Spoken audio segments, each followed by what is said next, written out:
U20 or Urban 20 Mayoral Summit kick-started in Ahmedabad on Friday. Around 500 delegates and participants from 57 cities across the world and 35 cities from India are participating in the deliberations.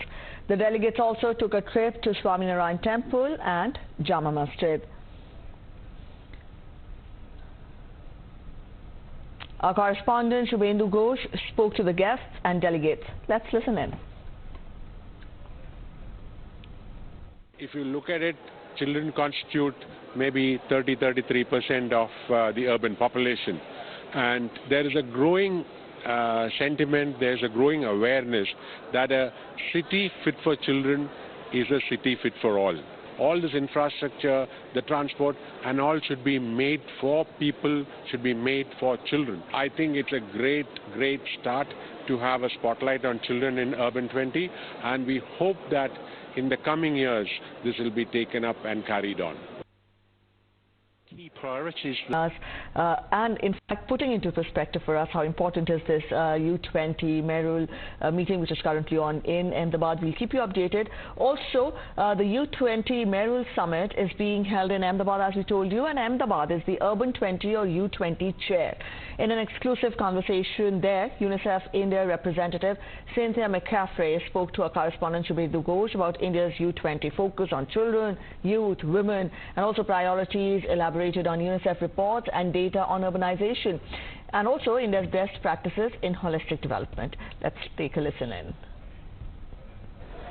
We are at the U20 Mayoral Summit in Ahmedabad. Many international organizations are also part of the deliberations here, including UNICEF. I have with me UNICEF India representative Cynthia McCaffrey.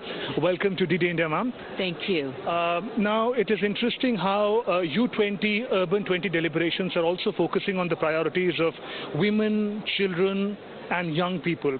How do you see this focus? Tremendous thanks to the Government of India for convening this and having an opportunity to really look at not just the fact that 56% of the world's population lives in cities today, but stepping back and saying over 1 billion of them are children. And an opportunity to talk about what that means.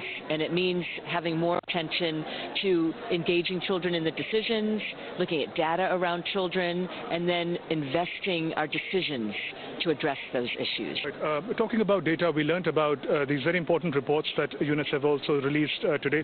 Could you just broadly tell us about what are the key data available on the issue? Absolutely. First and foremost, we have been privileged to be in India for 74 years. India is leading the way for her children, and UNICEF is proud to be a knowledge partner. So these reports are about knowledge that we have, that we've developed with our partners, Government of India, and with partners from around the world. So one of them actually was launched by UN Women, a women-led urban framework. You have the reports. And I have one. So anything with women involves children and has an impact. This is UN Women.